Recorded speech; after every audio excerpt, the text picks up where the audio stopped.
अस्सलाम वालेकुम क्लास। हम चैप्टर नंबर 11 डिस्कस कर रहे थे जिसमें हमने इफ एल्स स्टेटमेंट के बारे में डिस्कस किया। जैसे आपको पहले बता चुका हूँ कि जब हम प्रोग्राम सॉल्व करने जा रहे होते हैं तो तब सबसे पहले देखते हैं कि हम प्रोग्राम किस टाइप का है। अभी हमने चैप्टर नंबर 10 तक जितने भी प्रोग्राम किए थे वो सारे हमारे सिक्वेंशियल थे। चैप्टर नंबर 11 में हमने जो प्रोग्रामिंग स्टार्ट की है वो है कंडीशनल प्रोग्रामिंग। मीन कि इससे पहले जितने भी हम प्रोग्राम कर रहे थे उसमें हम नंबर ऑफ लाइंस को एज ए वैसे ही एग्जीक्यूट कर रहे थे जैसे कि वो सीक्वेंस में आ रही थी, कोई भी लाइन को स्किप नहीं किया जा रहा था। लेकिन चैप्टर नंबर 11 में हमने कंडीशनल स्टेटमेंट की मदद से हमने कुछ लाइंस को स्किप किया और कुछ लाइन को डिस्प्ले करवाया। ये डिपेंड कर रहा होता है हमारी कंडीशन के ऊपर। इसके लिए हमने कीवर्ड यूज़ किया if, simple if statement use की, इसके अलावा इफ एल्स स्टेटमेंट यूज़ की, नेस्टेड इफ स्टेटमेंट यूज़ की और if else else if statements का यूज़ किया। इसके अलावा हमारे पास एक और कीवर्ड है, ऑपरेटर है, जिसको हम यूज़ कर सकते हैं इफ एल्स स्टेटमेंट की तरह, जिसका नाम है switch statement. The switch statement can also be used in a C to select one of many alternative like if statement. It is also a conditional statement that compares the value of an expression against a list of cases. किसी एक value को execute करता है cases की expression में values को match करके देखते हुए। The case label can be an integral or character constant. Similarly, the value of the expression must be an integer or a character. It must not be a double or float value. Here is the syntax of the switch statement. हम अपनी switch statement की case value में just integer value या character values को gate कर सकते हैं। इसके अलावा हम डबल और फ्लोट टाइप की वैल्यूज को गेट नहीं किया जा सकता। स्विच स्टेटमेंट का सिंटैक्स जो है, स्विच सिंपल पैरेंथेसिस में एक्सप्रेशन देते हैं। एक्सप्रेशन क्या होती है? जिसके ऊपर हमने अपनी कंडीशन को एग्जीक्यूट करवाना है, जिसकी बेस पे हमने अपनी कोई ना कोई स्टेटमेंट को एग्जीक्यूट करवाना चाह रहे हैं। अगर जो हमने एक्सप्रेशन में जो वैल्यू दी हुई है वो वैल्यू हमारी केसेस जो नीचे हमने डिस्प्ले करवाए होते हैं उनसे जिसमें भी मैच कर रही होती है, वो केस 1 से मैच कर रही है तो उसकी स्टेटमेंट को एग्जीक्यूट करवा दिया जाएगा। अगर वो केस 1 से मैच नहीं कर रही, केस 2 से मैच कर रही है तो उसकी स्टेटमेंट को एग्जीक्यूट करवा दिया जाएगा। इसी तरह जितनी भी हमने केस के अंदर वैल्यू दी हुई है किसी न किसी केस से मैच करेगी तो उसकी वैल्यू को एग्जीक्यूट करवा दिया जाएगा। अगर हमारी एक्सप्रेशन जो है केस की किसी भी वैल्यू से मैच नहीं कर रही, किसी भी केस से मैच नहीं कर रही, तो डिफ़ॉल्ट स्टेटमेंट जो हमने दी होती है उसे एग्जीक्यूट करवा दिया जाएगा। जिस तरह ऐसा होता है कि हम इफ में कंडीशन चेक करते हैं, कंडीशन अगर ट्रू नहीं होती तो फिर एल्स इफ में कंडीशन चेक करते हैं, वो भी ट्रू नहीं होती। इस तरह मल्टीपल हमने एल्स इफ यूज़ की है तो कोई भी कंडीशन ट्रू नहीं होती तो हमारी जो लास्ट पे एल्स स्टेटमेंट है वो एग्जीक्यूट हो जाती है। इसी तरह बाय डिफ़ॉल्ट स्टेटमेंट उसे कहा जाता है। और ऐसे ही स्विच में भी अगर कोई भी केस की वैल्यू मैच नहीं करती तो डिफ़ॉल्ट स्टेटमेंट को एग्जीक्यूट करवा दिया जाता है। The value of expression is compared to each case label. The statement following the first label with the matching evaluated values and are executed until a break statement. और case statement अगर किसी भी एक से वैल्यू मैच कर जाती है तो उसके अंदर हमने एक ब्रेक स्टेटमेंट लगाते हैं, जिसका मतलब ये होता है कि केस के अंदर इतनी लाइंस को हमने एग्जीक्यूट करवाना है और इसके बाद ब्रेक आ गई, अब हमने और काम नहीं करना, प्रोग्राम हमारा स्टॉप हो जाता है। अगर ब्रेक स्टेटमेंट यूज नहीं करेंगे तो केस 1 में हमारी कंडीशन मैच कर रही है तो ब्रेक स्टेटमेंट हमने नहीं लगाई केस 1 में, उसकी स्टेटमेंट को एग्जीक्यूट करने के बाद फिर केस 2 में वैल्यू को चेक करेगा, उसके बाद फिर वो केस 3 में वैल्यू चेक करेगा अगर हम ब्रेक स्टेटमेंट का यूज़ नहीं करते। इसलिए ब्रेक स्टेटमेंट का यूज़ करना लाजमी है। The break cause the rest of the switch statement to be skipped. If all break statements are omitted from the switch statement, the code from the first true case down to the end of the switch statement will execute sequentially. वही बात जो अभी आपको बताइए कि अगर हम break statement को स्किप करते हैं तो सिक्वेंशली सभी केसेस को चेक करें। A default label may be used to provide code to be executed if none of case label is met. Default में वो स्टेटमेंट एग्जीक्यूट होती है अगर हमारे केस में कोई भी वैल्यू मैच नहीं कर रही। Wherever the position of default label is not fixed, it may be placed before the first case statement or after the last case statement. The switch statement is especially useful when the selection is based on the value. एक example दी उन्होंने कहा write a program that input a character from the user and check whether it is vowel or a consonant. तो हमने एक value user से gate करनी है, जो क्या वैल्यू होगी, कोई भी कैरेक्टर होगा, अल्फाबेटिक कैरेक्टर। अब हमने कंपेयर करना है अल्फाबेटिक कैरेक्टर को, चेक करना है कि जो यूजर ने कैरेक्टर एंटर किया वो वोवल है या कॉन्सोनेंट है। तो हमने अगर वोवल होगा तो हम डिस्प्ले करा देंगे वोवल है, अगर वोवल नहीं होगा तो हम डिस्प्ले करा देंगे ये क्या है, कॉन्सोनेंट है। ऑलराइट, इस प्रोग्राम को राइट करते हैं और इसे एग्जीक्यूट करके चेक करते हैं।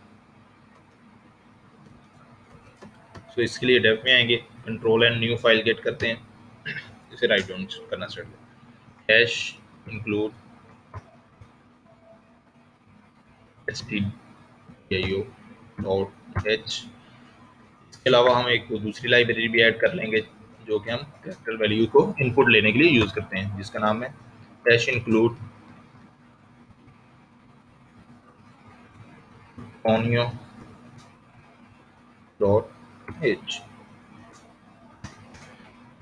int main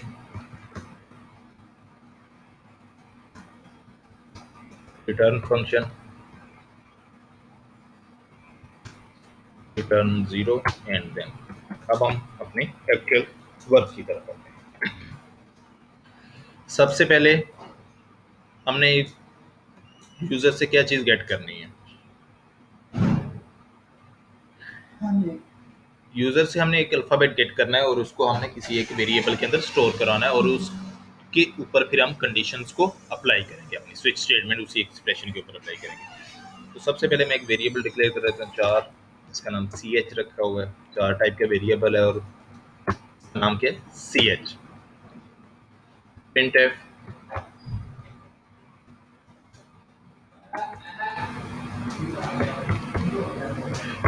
printf enter any character, enter any alphabetic character।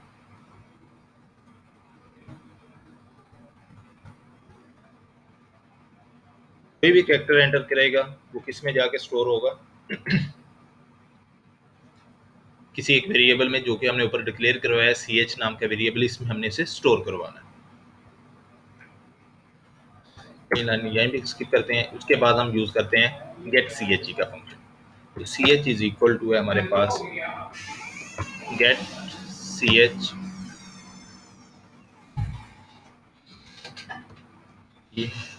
और यहाँ पे हम किस चीज को गेट करते हैं, हमारे पास जो भी वैल्यू आएगी, जो भी कैरेक्टर आएगा वो इस सी एच में जाके स्टोर हो जाएगा।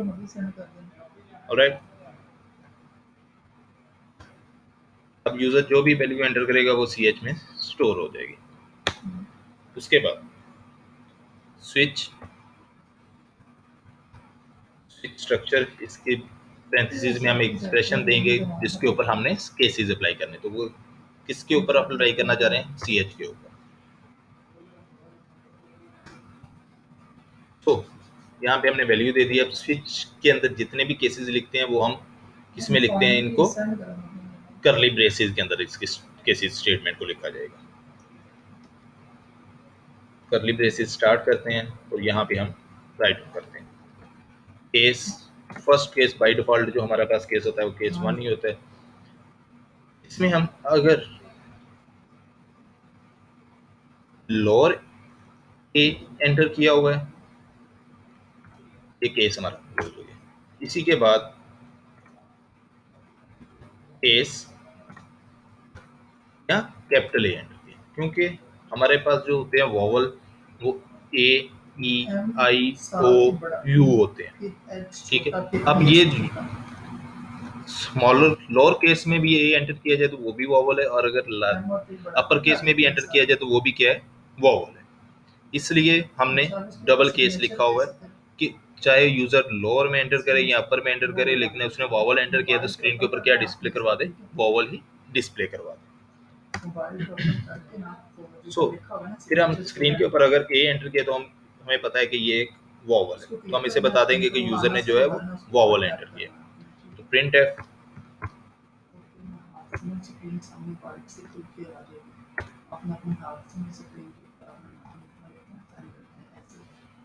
ठीक है, सो इट्स अ वॉवल।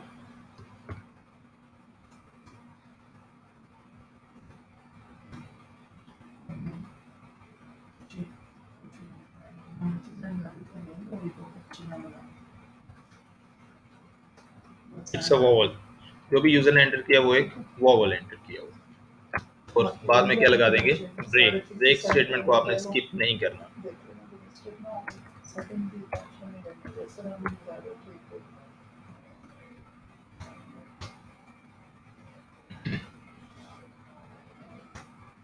अब ये हमारा केस 1 के ऊपर अप्लाई होगा। इसी तरह हमने केस ई के पर चेक करना है, ए ई, फिर आई, फिर ओ और लास्ट पे यू के ऊपर। इस चीज़ को हम कॉपी करते हैं और इसी को ही अगेन पेस्ट कर लेते हैं।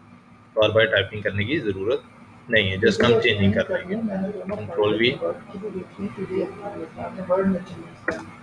Control we and control we and control we. अब यहाँ पे आते हैं, इसको हम कह देते हैं जी, हमारे पास ये केस ई है। लोअर ई एंटर करें या कैपिटल ई एंटर करें। इसी तरह यहाँ पे हम आई के ऊपर अप्लाई करेंगे, लोअर आई अप्लाई करें या अपर आई अप्लाई करें। नेक्स्ट ओ, यहाँ पे हम ओ कर देते हैं और यहाँ पे हम अपर ओ करते हैं। इसी तरह लास्ट पे हमारे पास क्या बचता है, you, lower you and upper you. ये हमारी कंडीशन चेक हो गई है वॉवल्स के लिए। अगर इनमें से कोई भी लेटर एंटर करेगा तो वो कह देगा it's a vowel.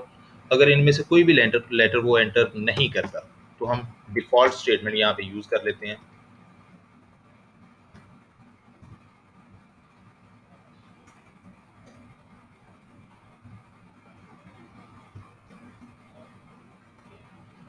Default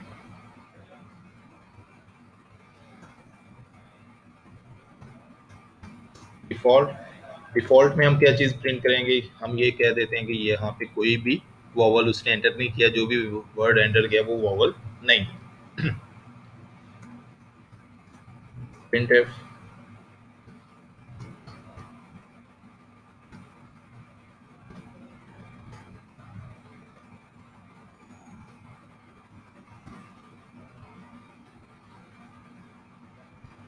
it is not a vowel.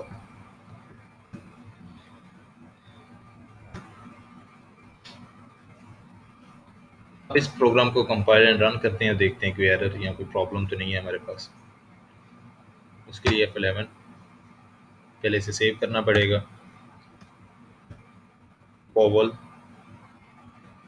Vowel के नाम से इसे सेव कर लिया .cpp। ये इसे कंपाइल एंड रन कर रहा है, 0 एरर एंड 0 वार्निंग यहाँ पे डिस्प्ले हो रही है। अब कोई भी हम क्या करेंगे, यहाँ पे कैरेक्टर एंटर करेंगे। लेट्स सपोज मैं एंटर कर देता हूँ क्यू। क्यू एंटर किया और it is not a vowel यहाँ पे लिखा हुआ आ रहा है, लेकिन न्यू लाइन पे नहीं आ रहा। इसके लिए हमें यहाँ पे फॉरवर्ड स्लैश एन यूज़ करते हैं और न्यू लाइन पे हमारा रिजल्ट आना चाहिए।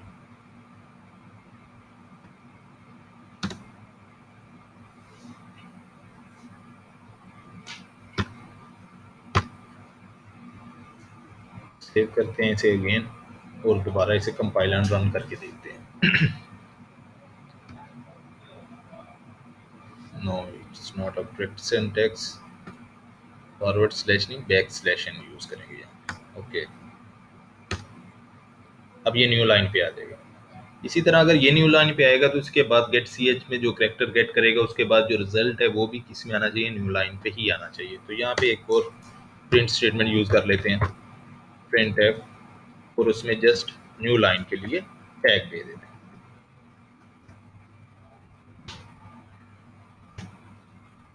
कंट्रोल एस, उसे कंपाइल एंड रन करते हैं। स्विच स्टेटमेंट में कह रहे हैं in this function in main expected, okay. इनके बाद हमने सेमीकोलन नहीं लगाया टर्मिनेटर में।